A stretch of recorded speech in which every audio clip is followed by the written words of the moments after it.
దానం ఇచ్చినప్పుడు ఎప్పుడు ఒకటే లెక్కమ్మ. ఉన్నవాడికి దానం ఇవ్వకూడదు, లేనివాడికి ఇవ్వాలి. దానానికి యోగ్యత ఒక్కటే, పేదరికం, ఇంకేమక్కల. నీకుంది, అదనంగా ఉంది, వాడికి లేదు, ఇచ్చేసి. నీకున్నది ఇచ్చేస్తే దాన్ని దానం అంటారు. నీకు అదనంగా ఉండి ఇస్తే దాన్ని దానం అంటారు. నీకు రావలసిన దాన్ని వదులుకుంటే త్యాగం అంటారు. మనం ఏమనుభవిస్తున్నా పరమేశ్వరార్పణం, కృష్ణార్పణం అని అనుభవిస్తే దాన్ని కర్మఫల త్యాగం, పరిత్యాగం అంటారు. అది చాలా గొప్ప.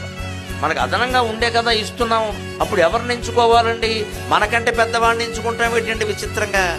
వారికి ఇస్తే పుణ్యం, వీరికి ఇస్తే పుణ్యం అని వద్దన్నా మాకు ఇస్తారమ్మా. కానీ పేదవాళ్ళు చాలా మంది ఉన్నారు ప్రపంచంలో, వాళ్ళకి ఇవ్వాలి కదా. మేమేం చేసుకుంటాం ఇచ్చినవన్నీ? నాకైతే ఒకటేనేమో, ఇచ్చినవి నేను కాదంటే బాగుండదు, వారు బాధపడతారు కాబట్టి పుచ్చుకుంటా. కానీ మా ఇంటికి వెళ్ళేలోగా సగం అయిపోతాయి, ఇంటికి వెళ్ళాక రేపు సాయంత్రంలోగా సగం అయిపోతాయి. అన్ని వాచ్మెన్లకి, డ్రైవర్లకి, క్లీనర్లకి వెళ్ళిపోతాయి. మా అమ్మ పాదాల సాక్షిగా చెబుతున్నా, నాకేమీ దాచుకోవడం.